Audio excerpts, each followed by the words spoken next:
ಹೆಬ್ಬಳಲು ಶ್ರೀಚಕ್ರಮಾತಾ YouTube channel ವೀಕ್ಷಕರಿಗೆ ನನ್ನ ಹೃತ್ಪೂರ್ವಕ ನಮಸ್ಕಾರಗಳು. ಇವತ್ತು ಅನಂತ ಪದ್ಮನಾಭ ವ್ರತಕಥಾರ್ಥವು ಕಥೆನ ತಿಳ್ಕೊಳ್ಳೋಣ. ಅನಂತ ಪದ್ಮನಾಭಂದು ಅರಣ್ಯವಾಸ ಮಾಡುತ್ತಿರುವ ಧರ್ಮ, ಭೀಮ, ಅರ್ಜುನ, ನಕುಲ, ಸಹದೇವರು ಅತ್ಯಂತ ಕಷ್ಟಪಡುತ್ತಿದ್ದಾಗ ಅಲ್ಲಿಗೆ ಬಂದಂಥ ಮಹಾನುಭಾವನಾದ ಶ್ರೀಕೃಷ್ಣ ಭಗವಾನನು ನೋಡಿ ವಂದಿಸಿದರು. ತರುವಾಯ ಧರ್ಮರಾಯನು ಒಂದು ವಾಕ್ಯವನ್ನು ಕೇಳುತ್ತಾನೆ. ಎಲೈ ಮಹಾನುಭಾವನಾದ ಶ್ರೀಕೃಷ್ಣಮೂರ್ತಿಯೇ, ನನ್ನ ತಮ್ಮಂದಿರಾದ ಭೀಮ, ಅರ್ಜುನ, ನಕುಲ, ಸಹದೇವರೊಡನೆ ಕೂಡಿಕೊಂಡಿರುವ ನಾನು ವನವಾಸದಿಂದ ಅತ್ಯಂತ ದುಃಖವನ್ನು ಅನುಭವಿಸುತ್ತಿದ್ದೇನೆ. ಈ ದುಃಖವೆಂಬ ಸಾಗರವನ್ನು ಹೇಗೆ ದಾಟುವನೋ ಹೇಳಬೇಕೆನ್ನಲು ಶ್ರೀಕೃಷ್ಣನು, ಎಲೈ ಧರ್ಮರಾಯನೇ, ಪುರುಷರಿಗೂ ಸ್ತ್ರೀಯರಿಗೂ ಸಕಲ ಕಾಮ್ಯ ಸಿದ್ಧಿ ಕೊಡುವ ಅನಂತ ವ್ರತನೆಂಬ ಒಂದು ವ್ರತ ಉಂಟು. ಮನುಷ್ಯನಿಗೆ ಅಪರಿಮಿತವಾದ ಕೀರ್ತಿಯನ್ನು, ಐಶ್ವರ್ಯಗಳನ್ನು, ಮಂಗಳಗಳನ್ನು, ಅನೇಕ ಪುತ್ರ ಪೌತ್ರ ಸೌಖ್ಯಗಳನ್ನು, ಅನೇಕ ಕೋರಿಕೆಗಳನ್ನು ಕೊಡುವುದೇ ಅನಂತ ವ್ರತವು. ಭಾದ್ರಪದ ಮಾಸದಲ್ಲಿ ಶುಕ್ಲ ಪಕ್ಷದ ಚತುರ್ದಶಿಯಲ್ಲಿ ಈ ವ್ರತವನ್ನು ಮಾಡತಕ್ಕದ್ದು ಎಂದು ಹೇಳಲು ಧರ್ಮರಾಯನು, ಎಲೈ ಶ್ರೀಕೃಷ್ಣಮೂರ್ತಿಯೇ, ನೀನು ಹೇಳಿದ ಅನಂತನೆಂಬ ದೈವವಾವುದು? ನಾಗಾಲೋಕಾಧಿಪತಿಯಾದ ಆದಿಶೇಷನೇ, ಅನಂತವೆಂಬ ಹೆಸರುಳ್ಳ ಸರ್ಪವೇ, ತಕ್ಷನೆಂಬ ಹೆಸರುಳ್ಳ ಸರ್ಪವೇ, ಇಲ್ಲದೆ ಹೋದರೆ ಸೃಷ್ಟಿಕರ್ತನಾದ ಬ್ರಹ್ಮದೇವರೇ, ಅನಂತವೆಂಬ ಹೆಸರುಳ್ಳ ದೈವವು ಯಾರು ಯಥಾರ್ಥವಾಗಿ ಹೇಳಬೇಕು ಎಂದು ಕೇಳಿದರ. ಆಗ ಶ್ರೀಕೃಷ್ಣನು, ಎಲೈ ಧರ್ಮರಾಯನೇ, ನನ್ನನ್ನು ಅನಂತನೆಂದು, ಸೂರ್ಯಗಮನದಿಂದ ಉಂಟಾಗುವ ಕಳೆಯೆಂದು, ಕಾಷ್ಟವೆಂದು, ಮುಹೂರ್ತವೆಂದು, ಹಗಲೆಂದು, ರಾತ್ರಿಯೆಂದು, ಪಕ್ಷವೆಂದು, ಮಾಸವೆಂದು, ಋತುವೆಂದು, ಯುಗವೆಂದು, ಸಂವತ್ಸರವೆಂದು, ಕಲ್ಪವೆಂದು, ಈ ಸಂಜ್ಞೆಗಳಿಂದ ಒಪ್ಪಿದ ಕಾಲ ಯಾವುದುಂಟೋ ಅದೇ ನನ್ನ ಸ್ವರೂಪವೆಂದು ತಿಳಿ. ನಾನು ಕಾಲಸ್ವರೂಪನಾಗಿ ಅನಂತನೆಂಬ ಹೆಸರುಳ್ಳವನಾಗಿ ಭೂಭಾರವನ್ನು ಪರಿಹರಿಸುವುದಕ್ಕೂ ರಾಕ್ಷಸ ಸಂಹಾರಕ್ಕೋಸ್ಕರ ವಸುದೇವನ ಮನೆಯಲ್ಲಿ ಹುಟ್ಟಿದೆನು. ಎಲೈ ಧರ್ಮರಾಯನೇ, ನೀನು ನನ್ನನ್ನು ಕೃಷ್ಣನೆಂದೂ, ವಿಷ್ಣುವೆಂದು, ಹರಿಯೆಂದು, ಶಿವನೆಂದು, ಬ್ರಹ್ಮನೆಂದು, ಸೂರ್ಯನೆಂದು, ಆದಿಶೇಷನೆಂದು, ಸರ್ವ ವ್ಯಾಪಕನಾದ ಪರಮೇಶ್ವರನೆಂದು, ಸರ್ವರೂಪಿಯೆಂದು, ಸೃಷ್ಟಿ ಸ್ಥಿತಿ ಲಯಗಳಿಂದ ಕಾರಣಭೂತನೆಂದು, ಅನಂತ ಪದ್ಮನಾಭನೆಂಬ ಹೆಸರುಳ್ಳನೆಂದು, ನರಸಿಂಹ ರೂಪಿಯೆಂದು, ವಾಮನ ಸ್ವರೂಪಿಯೆಂದು ತಿಳಿದುಕೋ. ನನ್ನ ಹೃದಯದಲ್ಲಿ 14 ಜನ ಇಂದ್ರರು, 8 ವಸುಗಳು, 11 ರುದ್ರರು, 12 ಸಪ್ತ ಋಷಿಗಳು, ಭೂಮಿಗಳು, ಬೆಟ್ಟಗಳು, ನದಿಗಳು, ನಕ್ಷತ್ರಗಳು, ದಿಕ್ಕುಗಳು, ಪಾತಾಳ ಲೋಕಾದಿಗಳು ಇರುತ್ತವೆ ಅಂತ ನನ್ನ ರೂಪವನ್ನು ನಂಬಿಕೆಯುಂಟುವುದಕ್ಕಾಗಿ ತೋರಿಸಿದೆನು. ಅನಂತರು ನಾನೇ ಹೊರತು ಮತ್ತೊಬ್ಬರೂ ಇಲ್ಲ. ಈ ವಿಷಯವಾಗಿ ನೀನು ಸಂಶಯವನ್ನು ಹೊಂದಬೇಡವೆನ್ನಲು ಧರ್ಮನಂದನನು ಮತ್ತೆ, ಎಲೈ ಸ್ವಾಮಿಯೇ, ಆ ವ್ರತವನ್ನು ಆಚರಿಸಿದವರಿಗೆ ಯಾವ ಫಲ ಉಂಟಾಗುತ್ತದೆ? ಯಾವ ದಾನವನ್ನು ಮಾಡಬೇಕು? ಯಾವ ದೈವವನ್ನು ಪೂಜಿಸಬೇಕು? ಭೂಲೋಕದಲ್ಲಿ ಯಾರು ಈ ವ್ರತವನ್ನು ಆಚರಿಸಿ ಪ್ರಸಿದ್ಧಿಪಡಿಸಿದರು? ಅದನ್ನು ವಿಸ್ತರಿಸಿ ನನಗೆ ಹೇಳು ಎಂದು ಕೇಳಲಾಗಿ ಪರಬ್ರಹ್ಮರೂಪನಾದ ಶ್ರೀಕೃಷ್ಣನು ಹೇಳುತ್ತಿದ್ದಾನೆ. ಕೇಳಿ ಧರ್ಮರಾಜನೇ, ಋತುಯುಗದಲ್ಲಿ ಸುಮಂತನೆಂಬ ಒಬ್ಬ ಬ್ರಾಹ್ಮಣನಿದ್ದನು. ಆತನು ವಸಿಷ್ಠ ಗೋತ್ರೋತ್ಪನ್ನನು, ಅಧ್ಯಯನ ಸಂಪತ್ತನು. ಆತನು ಭೃಗು ಋಷಿಯ ಮಗಳಾದ ದೀಕ್ಷೆ ಎಂಬ ಕನ್ಯೆಯನ್ನು ವೇದೋಕ್ತ ಪ್ರಕಾರವಾಗಿ ವಿವಾಹ ಮಾಡಿಕೊಂಡನು. ಆ ದೀಕ್ಷಾದೇವಿಯ ಗರ್ಭದಲ್ಲಿ ಒಳ್ಳೆಯ ಗುಣವುಳ್ಳ ಒಬ್ಬ ಕನ್ನಿಕೆ ಹುಟ್ಟಿದಳು. ಹಾಗೆ ಶೀಲೆ ಎಂಬ ಹೆಸರನ್ನು ವಹಿಸಿ ಮಾತೃಗೃಹದಲ್ಲಿ ಬೆಳೆಯುತ್ತಿದ್ದಳು. ದೀಕ್ಷಾದೇವಿಯು ಕೆಲವು ದಿವಸಕ್ಕೆ ತಾಪಜ್ವರದಿಂದ ಸ್ವರ್ಗಲೋಕವನ್ನು ಸೇರಿದಳು. ಸುಮಂತನಾಗಿ ಅಗ್ನಿಹೋತ್ರಾದಿ ಕರ್ಮಗಳನ್ನು ಲೋಪವಾಗದೆ ಇರುವುದಕ್ಕೋಸ್ಕರ ವೇದೋಕ್ತ ವಿಧಿಯಿಂದ ಕರ್ಕಶ ಎಂಬ ಹೆಸರುಳ್ಳ ಕನ್ನಿಕೆಯನ್ನು ಲಗ್ನ ಮಾಡಿಕೊಂಡನು. ಆಕೆ ಆಚಾರಹೀನಳಾಗಿಯೂ, ಕಠಿಣ ಚಿತ್ತಳಾಗಿಯೂ, ಕೋಪಿಷ್ಟಳಾಗಿಯೂ, ಯಾವಾಗಲೂ ಕಾಲಹರಣವಾಗಿಯೂ ಇದ್ದಳು. ಆ ಶೀಲೆ ಎಂಬ ಮಗಳು ಗೋಡೆಗಳಲ್ಲೂ, ಸ್ತಂಭಗಳಲ್ಲೂ, ಬಾಗಿಲು ಮುಂಭಾಗದಲ್ಲಿಯೂ, ಜಗುಲಿಗಳೇ ಮೊದಲಾದ ಸ್ಥಳಗಳಲ್ಲಿ ಅಲಂಕಾರ ಮಾಡುವುದರಲ್ಲಿ ಆಸಕ್ತಿ ಉಳ್ಳವಳಾಗಿ ಕೆಂಪು, ಹಚ್ಚಿ, ಬಿಳುಪು, ಕಪ್ಪು, ಹಚ್ಚೆ, ಬಿಳುಪು, ಕಪ್ಪು ಈ 4 ವಿಧವಾದ ಚೂರ್ಣಗಳಿಂದ ಸ್ವಸ್ತಿಗಳೋಪಾದಿಯಲ್ಲಿ, ಪದ್ಮಗಳೋಪಾದಿಯಲ್ಲಿ, ಶಂಖಗಳೋಪಾದಿಯಲ್ಲಿ ರಂಗೋಲಿಗಳನ್ನಿಡುತ್ತಾ ದೇವತಾ ಪೂಜೆಗಳನ್ನು ಮಾಡುತ್ತಾ ಪ್ರಕಾಶಿಸಿದಳು. ತಂದೆಯಾದ ಸುಮಂತನು ಸ್ತ್ರೀ ಚಿಹ್ನೆಯನ್ನು, ವಿವಾಹಯೋಗ್ಯವಾದ ವಯಸ್ಸನ್ನು ನೋಡಿ ಈ ಕನ್ನಿಕೆಯನ್ನು ಯಾರಿಗೆ ಕೊಡಬೇಕೆಂದು ಅತ್ಯಂತವಾಗಿ ಚಿಂತಿಸುತ್ತಿದ್ದನು. ಕೌಂಡಿನ್ಯ ಮಹಾಮುನಿಯು ಕೆಲವು ಕಾಲ ತಪಸ್ಸು ಮಾಡಿ ತರುವಾಯ ವಿವಾಹವನ್ನು ಮಾಡಿಕೊಳ್ಳಬೇಕೆಂಬ ಇಚ್ಛೆಯಿಂದ ತಿರುಗುತ್ತಿದ್ದನು. ಸುಮಂತನು ಮನೆಗೆ ಬಂದರು. ಆಗ ಸುಮಂತನು ಆತನ ತಪೋ ಮಹಿಮೆಯನ್ನು, ದಿವ್ಯಜ್ಞಾನ ಸಂಪನ್ನತೆಯನ್ನು ನೋಡಿ ಆ ಮುನಿಗೆ ತನ್ನ ಮಗಳನ್ನು ಕೊಟ್ಟು ವಿವಾಹ ಮಾಡಬೇಕೆಂದು ನಿಶ್ಚಯಿಸಿದನು. ಒಂದು ಶುಭ ದಿನದಲ್ಲಿ ತನ್ನ ಕುಲಾಚಾರ ಕ್ರಮಗತ ಮಾರ್ಗದಿಂದ ವೇದೋಕ್ತ ವಿಧಾನದಿಂದ ಆ ಕೌಂಡಿನ್ಯ ಮುನಿಗೆ ತನ್ನ ಮಗಳನ್ನು ಕೊಟ್ಟು ವಿವಾಹ ಮಾಡಿದನು. ಆಗ ವಿವಾಹವನ್ನೆಲ್ಲ ಮಾಡಿ ಪಾರಿತೋಷಕಾರ್ಥವಾಗಿ ವಿವಾಹ ಕಾಲದಲ್ಲಿ ಎಳೆಯನಿಗೆ ಕೊಡತಕ್ಕ ವಸ್ತ್ರಾಭರಣಗಳನ್ನು ಕೊಂಚ ಕೊಡಬೇಕೆಂದು ಕಠಿಣ ಚಿತ್ತಳಾದ ತನ್ನ ಹೆಂಡತಿಯನ್ನು ಕೇಳಿದನು. ಹೆಂಡತಿಯಾದ ಕರ್ಕಶಿಯು ಗಂಡನ ಮಾತನ್ನು ಕೇಳಿ ಒಳಗೆ ಹೋಗಿ ಬಾಗಿಲ ಗಣಿಯನ್ನು ಹಾಕಿ ಇಲ್ಲಿ ಏನೂ ಇಲ್ಲ ಎಂದು ಹೇಳಲಾಗಿ ಆ ಸುಮಂತನು ಬಹಳವಾಗಿ ಚಿಂತಿಸಿ ದಾರಿಯಲ್ಲಿ ಆಹಾರಕ್ಕಾದರೂ ಕೊಡದೆ ಕಳಿಸುವುದು ಯುಕ್ತವಿಲ್ಲವೆಂದು ಅಳಿಯನೊಡನೆ ಮಗಳನ್ನು ಕಳಿಸಿದನು. ಕೌಂಡಿನ್ಯನು ಸದಾಚಾರ ಸಂಪತ್ತುಳ್ಳ ಶೀಲೆ ಎಂಬ ಕನ್ನಿಕೆಯನ್ನು ಮದುವೆ ಮಾಡಿಕೊಂಡು ಮದುಮಣಗಿತ್ತಿಯೊಡನೆ ಬಂಡಿಯಲ್ಲಿ ಕುಳಿತು ಮೆಲ್ಲನೆ ತನ್ನಾಶ್ರಮವನ್ನು ಕುರಿತು ಹೋಗುತ್ತಾ ಮಧ್ಯ ಮಾರ್ಗದಲ್ಲಿ ಮಧ್ಯಾಹ್ನ ಕಾಲವಾದ್ದರಿಂದ ಒಂದು ನದಿ ತೀರದಲ್ಲಿ ಬಂಡಿಯಿಂದಿಳಿದು ಮಾಧ್ಯಾಹ್ನಿಕವನ್ನು ಮಾಡುವುದಕ್ಕಾಗಿ ಜಲಾಶಯ ಸಮೀಪವನ್ನು ಕುರಿತು ಹೋದನು. ಆ ದಿನ ಅನಂತ ಪದ್ಮನಾಭ ಚತುರ್ದಶಿಯಾದ್ದರಿಂದ ಕೆಂಪು ಸೀರೆಯನ್ನು ಉಟ್ಟುಕೊಂಡು ಅನೇಕ ಮಂದಿ ಸ್ತ್ರೀಯರುಗಳು ಅತಿ ಭಕ್ತಿಯಿಂದ ಬೇರೆ ಬೇರೆಯಾಗಿ ಅನಂತ ಪದ್ಮನಾಭ ಸ್ವಾಮಿಯ ಪೂಜೆ ಮಾಡುತ್ತಿರಲಾಗಿ ಕೌಂಡಿನ್ಯನ ಹೆಂಡತಿಯಾದ ಶೀಲಿಯು ಅವರನ್ನು ಕಂಡಳು. ಆ ಶೀಲಿಯು ಅವರ ಸಮೀಪಕ್ಕೆ ಹೋಗಿ, ಎಲೈ ಸ್ತ್ರೀಯರುಗಳಿರಾ, ನೀವು ಮಾಡುವ ಪೂಜೆ ಎಂತಾದ್ದು? ಯಾವ ದೇವರನ್ನು ತಾವು ಪೂಜಿಸುವಿರಾ? ಇದರ ಹೆಸರೇನು? ನನಗೆ ಹೇಳಬೇಕೆಂದು ಆ ಸ್ತ್ರೀಯರನ್ನು ಕೇಳಿದಳು. ಅವರೆಲ್ಲರೂ ಅನಂತ ವ್ರತವಿದು, ಅನಂತ ಫಲಗಳನ್ನು ಕೊಡುತ್ತೆ ಎಂದು ಹೇಳಿದ. ತರುವಾಯ ಶಿಲೆಯು, ಈ ಉತ್ತಮವಾದ ವ್ರತವನ್ನು ನಾನು ಮಾಡಬೇಕು. ಈ ವ್ರತವನ್ನು ಮಾಡುವ ಬಗೆ ಹೇಗೆ? ಈ ವ್ರತಕ್ಕೆ ದೇವತೆ ಯಾರು? ಪೂಜೆ ಯಾರಿಗೆ ಮಾಡಬೇಕು? ಪುಣ್ಯಾತ್ಮರಾದ ಎಲ್ಲವೂ ಸ್ತ್ರೀಯರುಗಳಿರಾ, ಇವೆಲ್ಲವನ್ನು ಯಥಾರ್ಥವಾಗಿ ವಿಸ್ತಾರವಾಗಿ ಹೇಳಬೇಕೆಂದು ಕೇಳಿದಳು. ಅದಕ್ಕವರು, ಭಾದ್ರಪದ ಶುದ್ಧ ಚತುರ್ದಶಿ ದಿನ ನದಿ ತೀರದಲ್ಲಿ ಅನಂತ ಪದ್ಮನಾಭ ಸ್ವಾಮಿಯನ್ನು ಪೂಜಿಸಿ ಅನಂತ ವ್ರತಕಥೆಯನ್ನು ಕೇಳತಕ್ಕದ್ದು. ಪೂಜೆ ಮಾಡುವ ಕ್ರಮ ಹೇಗೆಂದರೆ, ನದಿಯಲ್ಲಿ ಸ್ನಾನ ಮಾಡಿ ಇಷ್ಟ ದೇವರಿಗೆ ನಮಸ್ಕರಿಸಿ ಶುದ್ಧ ವಸ್ತ್ರಗಳನ್ನುಟ್ಟು ಶುಚಿರ್ಭೂತರಾಗಿ ಪರಿಶುದ್ಧ ಸ್ಥಳಗಳಲ್ಲಿ ಗೋಮಯದಿಂದ ಸಾರಿಸಿ ಭಕ್ತಿಯುಳ್ಳವರಾಗಿ ಸರ್ವತೋ ಭದ್ರವಾಗೆಂಬ ಹೆಸರುಳ್ಳ ಮಧ್ಯಭಾಗದಲ್ಲಿ ಕರ್ಣಿಕಾಕಾರವಾದ 8 ದಳಗಳೊಡನೆ ಕೂಡಿಕೊಂಡು ತಾವರೆ ಪುಷ್ಪೋಪಾದಿಯಲ್ಲಿ ಮಂಡಲವನ್ನು ನಿರ್ಮಿಸಬೇಕು. ಪಂಚವರ್ಣ ರಂಗವಲ್ಲಿಗಳಿಂದಲೂ ಬಿಳಿ ಅಕ್ಕಿ ಹಿಟ್ಟಿನಿಂದಲೂ ವಿಧವಿಧವಾದ ಆ ವೇದಿಕೆಗೆ ದಕ್ಷಿಣಾ ಪಾರ್ಶ್ವದಲ್ಲಿ ಉದಕ ಕಲಶವನ್ನಿಟ್ಟು ಆ ಕಲಶದಲ್ಲಿ ಸರ್ವವ್ಯಾಪಕನಾದ ಅನಂತ ಪದ್ಮನಾಭ ಸ್ವಾಮಿಯನ್ನು ಆವಾಹಿಸಿ ಪೂಜೆಯನ್ನು ಮಾಡಬೇಕು. ಸಮುದ್ರ ಮಧ್ಯದಲ್ಲಿರುವ ಶ್ವೇತ ದೀಪದಲ್ಲಿದ್ದ ಹಾಗೆ 7 ಶಿರಸ್ಸುಗಳೊಡನೆ ಕೂಡಿದ್ದಾಗಿ ಹಸುರಾದ ಕಣ್ಣುಗಳನ್ನು 4 ಕೈಗಳ ಬಲಭಾಗದ ಮೇಲ್ಗೈಯಲ್ಲಿ ಪದ್ಮವೂ, ಎಡಗೈಯಲ್ಲಿ ಶಂಖವೂ, 3ನೆಯ ಕೈಯಲ್ಲಿ ಚಕ್ರವೂ, 4ನೇ ಕೈಯಲ್ಲಿ ಗದಾಯುದ್ಧವೂ ಇದ್ದ ಹಾಗೆ ಧ್ಯಾನವನ್ನು ಮಾಡಬೇಕು. ಈ ಪ್ರಕಾರವಾಗಿ ಅನಂತ ಪದ್ಮನಾಭ ಸ್ವಾಮಿಯ ಧ್ಯಾನವು ಬ್ರಹ್ಮವೇತ್ತರಾದ ಬ್ರಾಹ್ಮಣರಿಂದ ಹೇಳಲ್ಪಟ್ಟಿದೆ. ಆದ್ದರಿಂದ ಈ ರೀತಿಯಾಗಿ ಆ ಕಲಶದಲ್ಲಿಯೂ ಆ ಮಂಡಲದಲ್ಲಿಯೂ ಪ್ರತಿಮೆಯನ್ನು ಪೂಜಿಸಬೇಕು. ಆ ಮಂಡಲದಲ್ಲಿ ಸ್ವಾಮಿಯನ್ನು ನಿಲ್ಲಿಸಿ ಪ್ರಾಣ ಪ್ರತಿಷ್ಠಾಪನೆಯನ್ನು ಮಾಡಿ ದಿವ್ಯವಾದ ಪುಷ್ಪಗಳಿಂದ ಪೂಜಿಸಿ ಧೂಪ ದೀಪಗಳನ್ನು ಸಮರ್ಪಿಸಿ 14 ವಿಧಗಳಾದ ನೈವೇದ್ಯಗಳನ್ನಿಟ್ಟು ನಮಸ್ಕಾರ ಮಾಡಬೇಕು. 14 ಗಂಟುಗಳು ಹಾಕಲ್ಪಟ್ಟು ಕುಂಕುಮಗಳಿಂದ ನೆನೆಸಲ್ಪಟ್ಟು ಹೊಸ ದ್ವಾರವನ್ನು ಅನಂತ ಪದ್ಮನಾಭ ಸ್ವಾಮಿಯ ಎದುರಾಗಿ ಇಡಬೇಕು.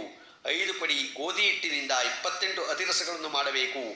ಮಾಡಿದ 28 ಅತಿರಸೊಳಗೆ ಅರ್ಧವನ್ನು ಬ್ರಾಹ್ಮಣರಿಗೆ ಉಪಾಯದಾನ ಮಾಡಬೇಕು. ಮಿಕ್ಕ ಅರ್ಧ ಭಾಗವನ್ನು ತಾನು ಭುಂಜಿಸಬೇಕು. ಪೂಜಾ ದ್ರವ್ಯಗಳೆಲ್ಲ 14 ಸಂಖ್ಯಾತವಾಗಿರಬೇಕು. ಅನಂತರ ಬ್ರಾಹ್ಮಣರ ಸಮಾರಾಧನೆ ಮಾಡಿ ತರುವಾಯ ತಾನು ಭುಜಿಸಿ ಸ್ವಸ್ಥ ಚಿತ್ತವುಳ್ಳವರಾಗಿ ವಿಶ್ವರೂಪಿಯಾಗಿಯೂ ನಾರಾಯಣಮೂರ್ತಿ ಸ್ವರೂಪಿಯಾಗಿಯೂ ಇರುವ ಅನಂತ ಪದ್ಮಸ್ವಾಮಿಯನ್ನು ಧ್ಯಾನ ಮಾಡಬೇಕು. ಈ ಪ್ರಕಾರ ಅನಂತ ವ್ರತವನ್ನು ಆಚರಿಸಿ ಪ್ರತಿ ಸಂವತ್ಸರದಲ್ಲಿಯೂ ಹೊಸ ದೋರವನ್ನು ಕಟ್ಟಿಕೊಳ್ಳಬೇಕು. 13 ವರ್ಷಗಳಾಗುತ್ತಲೇ 14ನೇ ವರ್ಷದಲ್ಲಿ ಉದ್ಯಾಪನೆಯನ್ನು ಮಾಡಿ ಪುನಃ ವ್ರತವನ್ನು ಆಚರಿಸಬೇಕು. ಪ್ರೋಕ್ತ ಪ್ರಕಾರವಾಗಿ ಬ್ರಾಹ್ಮಣ ಸಮಾರಾಧನೆಯನ್ನು ತರುವಾಯ ತಾನು ಭೋಜನ ಮಾಡಿ ಮನೆಗೆ ಹೋಗಬೇಕು. ಈ ಅನಂತ ವ್ರತ ಕ್ರಮವನ್ನು ನಿನಗೆ ಹೇಳಿದೆನೆಂದು ಆ ಸ್ತ್ರೀಯರು ಹೇಳಲಾಗಿ ಬುದ್ಧಿಶಾಲಿಯಾದ ಆ ಶಿಲೆಯು ಅವರ ಸಹಾಯದಿಂದ ಈ ವ್ರತವನ್ನು ಆಚರಿಸಿ ದಾರವನ್ನು ಕಟ್ಟಿಕೊಂಡು ದಾರಿಯಲ್ಲಿ ಆಹಾರಕ್ಕಾಗಿ ತಂದ ಹಿಟ್ಟನ್ನು ಬ್ರಾಹ್ಮಣರಿಗೆ ಕೊಟ್ಟು ಪತಿಗೆ ಸ್ವಲ್ಪ ಆಹಾರವನ್ನು ಕೊಟ್ಟು ಉಳಿದ ಸ್ವಲ್ಪವನ್ನು ತಾನು ಭುಂಜಿಸಿ ಸಂತುಷ್ಟಳಾಗಿ ತಾನು ಪತಿಯೊಡನೆ ಕೂಡಿಕೊಂಡು ಬಂಡಿಯಲ್ಲಿ ಕುಳಿತುಕೊಂಡು ಆಶ್ರಮಕ್ಕೆ ತೆರಳಿದಳು.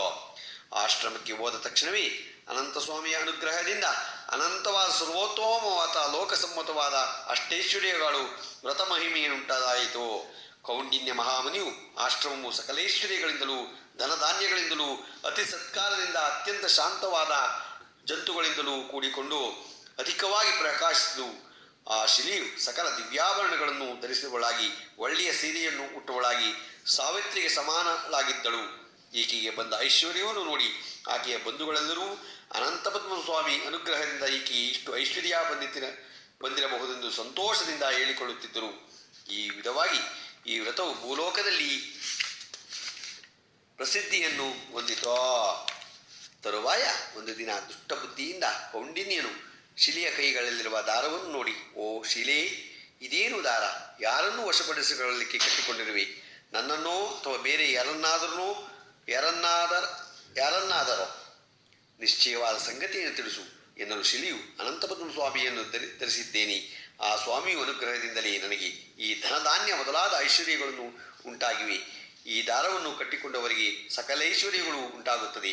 ಆದ್ದರಿಂದ ನಾನು ಇದನ್ನು ಧರಿಸಿರುತ್ತೇನೆ ಎಂದು ಹೇಳಲಾಗಿ ಕೌಂಡಿನ್ಯನು ಆ ಮಾತನ್ನು ಕೇಳಿ ಅನಂತನೆಂಬ ಒಬ್ಬನುಂಟೆ ಎಂದು ಶಿಲೆಯನ್ನು ಕೋಪದಿಂದ ತಿರಸ್ಕರಿಸಿ ಆ ದಾರವನ್ನು ಕಿತ್ತು ಚೆನ್ನಾಗಿ ಉರಿಯುತ್ತಿರುವ ಬೆಂಕಿಯಲ್ಲಿ ಎಸೆದನು.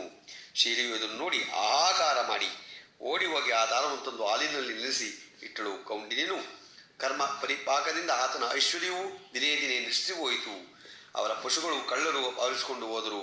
ಮನೆಯು ದಗ್ಧವಾಯಿತು. ಎಲ್ಲಿಟ್ಟಿದ್ದ ದ್ರವ್ಯವು ಅಲ್ಲಿಯೇ ನಾಶವಾಯಿತು. ತನ್ನ ಬಂಧುಗಳೊಡನೆ ನಿತ್ಯವೂ ಕಲಹದಿಂದ ಯಾರು ತನ್ನೊಡನೆ ಮಾತನಾಡದೆ ಇರೋಣೋ ಓ ದಾರಿದ್ರ್ಯವೂ ಅನಂತಸ್ವಾಮಿಯನ್ನು ದೂಷಿಸಿದ್ದರಿಂದ ಸಕಲ ಕಷ್ಟಗಳು ಪ್ರಾಪ್ತವಾದವು.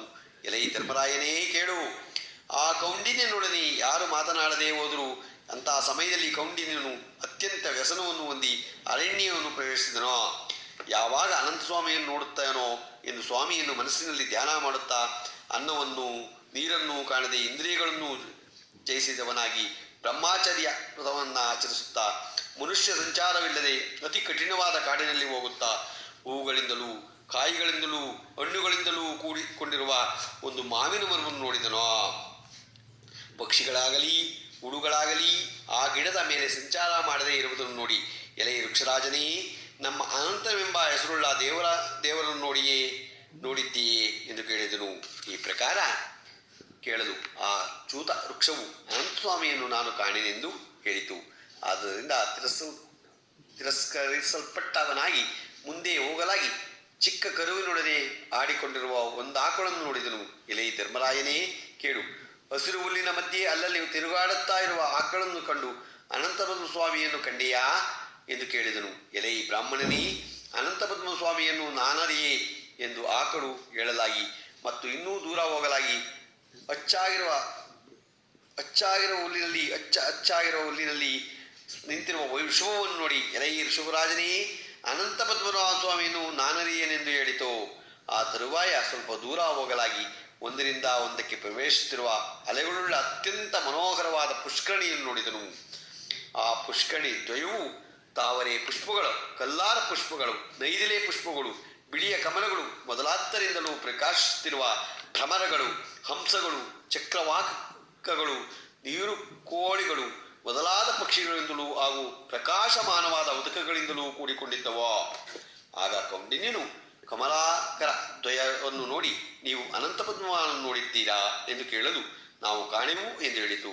ಅಲ್ಲಿಂದ ಸ್ವಲ್ಪ ಮಾರ್ಗವಾಗಿ ಹೋಗಿ ಒಂದು ಕತ್ತಿಯನ್ನು ಆನೆಯನ್ನು ಕಂಡನು. ನಾವು ಅನಂತಸ್ವಾಮಿಯನ್ನು ಕಂಡಿರಾ ಎಂದು ಕೌಂಡಿನ್ಯ ಮಹರ್ಷಿ ಕೇಳಿದನು. ಆ ಗಜ ಗಾಧರ್ಭಗಳು ಅನಂತಸ್ವಾಮಿಯನ್ನು ಕಾಣೆವು ಎಂಬುದಾಗಿ ಹೇಳಲಾಗಿ ಅಂತಹ ಸಮಯದಲ್ಲಿ ಬ್ರಾಹ್ಮಣನು ತುಂಬ ಆಯಾಸಪಟ್ಟು ನಿಟ್ಟುಸಿರನ್ನು ಬಿಟ್ಟು ಒಂದು ಸ್ಥಳದಲ್ಲಿ ಕುಳಿತುಕೊಂಡನು. ಆಗ ಅನಂತಪದ್ಮನಾಭ ಸ್ವಾಮಿಯು ಆತನಲ್ಲಿ ಅತ್ಯಂತ ದಯೆಯನ್ನು ತೋರಿಸಿ ವೃದ್ಧ ಬ್ರಾಹ್ಮಣ ಸ್ವರೂಪವನ್ನು ಧರಿಸಿ ಬಂದು ನಿಂತು, ಓ ಬ್ರಾಹ್ಮಣ, ಇಲ್ಲಿ ಬಾ, ನಾನು ನಿನಗೆ ಅನಂತನನ್ನು ತೋರಿಸುತ್ತೇನೆ ಎಂದು ಹೇಳಿ ಅವನ ಬಲಗೈಯನ್ನು ಹಿಡಿದುಕೊಂಡು ಹೋಗಿ ಅಪ್ಸರಸ್ತ್ರೀಯರಿಂದ ಕೂಡಿದ ತನ್ನ ಪುರವನ್ನು ತೋರಿಸಿ ಶ್ರೇಷ್ಠವಾದ ಸಿಂಹಾಸನದಲ್ಲಿ ಶ್ರೀ ಮಹಾವಿಷ್ಣು ಸ್ವರೂಪದಿಂದ ಇರುವ ಶಂಖಚಕ್ರಗಳನ್ನು ಧರಿಸಿರುವ ಯಾವಾಗಲೂ ಗುರುತತ್ವನಿಂದ ಸೇವಿಸಲ್ಪಡುತ್ತಿರುವ ತನ್ನ ನಿಜರೂಪವನ್ನು ತೋರಿಸಿದನ. ಕೌಂಡಿನ್ಯನು ಆ ಮಹಾವಿಷ್ಣುವನ್ನು ಕಂಡು ಅಪರಿಮಿತವಾದ ಆನಂದವನ್ನೇ ಹೊಂದಿ ಈ ಪ್ರಕಾರ ಸ್ತೋತ್ರ ಮಾಡಲು ಪರಿಕ್ರಮಿಸಿದನು. ಹೇ ವೈಕುಂಠವಾಸ ಶ್ರೀ ವತ್ಸಲಾಂಚನ, ನಿನಗೆ ಅನೇಕ ನಮಸ್ಕಾರಗಳು. ಹೇ ಓ ಗೋವಿಂದ, ಓ ಜನಾರ್ದನ, ಓ ನಾರಾಯಣ, ಓ ಯಜ್ಞಪುರುಷ, ಸುಜನ ಸಂರಕ್ಷಕ, ನಿನ್ನ ನಾಮ ಸ್ಮರಣೆಯಿಂದ ನನ್ನ ಸಕಲ ಪಾಪಗಳು ನಶಿಸಿ ಹೋಗಿ ಪ್ರಳಯವೆಂಬ ಬಡ ಬಾಣಗಳು ಉಂಟಾಗಿ ಮೋಹವೆಂಬ ಅನೇಕ ದ್ವೀಪಗಳುಳ್ಳ ಸಂಸಾರವೆಂಬ ಸಮುದ್ರಕ್ಕೆ ನಾವೆಯ ರೂಪನಾದ ಓ ಜನಾರ್ದನನೇ, ನಿನ್ನ ನಮಸ್ಕಾರವನ್ನು ಮಾಡುತ್ತೇನೆ. ದಿಕ್ಕುಗಳನ್ನು, ಪಾತಾಳವನ್ನು, ಭೂರ್ಭುವಾದಿ ಲೋಕಗಳನ್ನು, ಪ್ರಾಣಿಗಳನುಸಾರವಾಗಿ ಬ್ರಹ್ಮರೂಪದಿಂದ ಸೃಷ್ಟಿಯನ್ನು ಮಾಡುತ್ತಲೂ, ವಿಶ್ವರೂಪದಿಂದ ಪೋಷಿಸುತ್ತಲೂ, ರುದ್ರರೂಪದಿಂದ ನಾಶ ಮಾಡುತ್ತಲೂ ಇರುವ ತ್ರಿಮೂರ್ತಿ ಸ್ವರೂಪನಾದ ನಿನಗೆ ನಮಸ್ಕಾರ. ಹೇ ಪುಂಡರೀಕಾಕ್ಷನೇ, ನಾನು ಪಾಪಿಯು, ಪಾಪ ಕರ್ಮವುಳ್ಳವನು, ಪಾಪಯುಕ್ತವಾದ ಚಿತ್ತವುಳ್ಳವನು. ಪಾಪದ ದಸೆಯಿಂದ ಈ ಭೂಮಿಯಲ್ಲಿ ಹುಟ್ಟಿದೆನು. ಇಂಥವನಾದ ನಾನು ನಿನ್ನನ್ನು ಶರಣು ಹೊಂದುತ್ತೇನೆ. ಎಲೆ ಪುಂಡರೀಕಾಕ್ಷನೇ, ನನ್ನನ್ನು ಕಾಪಾಡು. ಈ ದಿನ ಜನ್ಮವು ಸಾರ್ಥಕವಾಯಿತು. ಆದ್ದರಿಂದ ದುಂಬಿಗಳು ಕಮಲ ಪುಷ್ಪದಲ್ಲಿ ಸೇರುವಂತೆ ನನ್ನ ಮನಸ್ಸು ನಿನ್ನ ಪಾದಕಮಲಗಳಲ್ಲಿ ಲೀನವಾಗುವುದು. ಎಲೆ ದೇವನೇ, ನಾನು ನಿನ್ನನ್ನು ಎಂದಿಗೂ ಮರೆಯಲಾರೆನು ಎಂದು ಭಗವಂತನನ್ನು ಪ್ರಾರ್ಥಿಸಲು ಸಂತುಷ್ಟರಾದ ಭಗವಂತನು ಆ ಬ್ರಾಹ್ಮಣನಿಗೆ ಇಹಲೋಕದಲ್ಲಿ ಸಕಲ ಸಂಪತ್ತನ್ನು, ಧರ್ಮ ಬುದ್ಧಿಯನ್ನು, ಪರದಲ್ಲಿ ಅಪಾರವಾದ ಮೋಕ್ಷವನ್ನು ಕೊಟ್ಟನು. ಆಗ ಬ್ರಾಹ್ಮಣನು, ಎಲೆ ಪರಮಾತ್ಮನೇ, ನಾನು ದಾರಿಯಲ್ಲಿ ಕಂಡ ಮಾವಿನ ಮರ, ಹಸು, ಋಷಭ, ಕತ್ತೆ, ಆನೆ, ಮುದಿ ಬ್ರಾಹ್ಮಣ ಇವರ ವಿಷಯವನ್ನು ದಯವಿಟ್ಟು ವಿವರವಾಗಿ ತಿಳಿಸಬೇಕೆಂದು ಪ್ರಾರ್ಥಿಸಲು ಭಗವಂತನು, ಎಲೆ ಬ್ರಾಹ್ಮಣನೇ, ಪೂರ್ವಕಾಲದಲ್ಲಿ ಒಬ್ಬ ಬ್ರಾಹ್ಮಣನು ಸಕಲ ಶಾಸ್ತ್ರ ಪ್ರವೀಣನಾಗಿದ್ದ. ತನ್ನ ವಿದ್ಯೆಯನ್ನು ಯಾರಿಗೂ ತಿಳಿಸದೇ ಹೋದುದರಿಂದ ಅರಣ್ಯದಲ್ಲಿ ಯಾರಿಗೂ ಉಪಯೋಗವಾಗದ ಮಾವಿನ ಮರವಾದನು.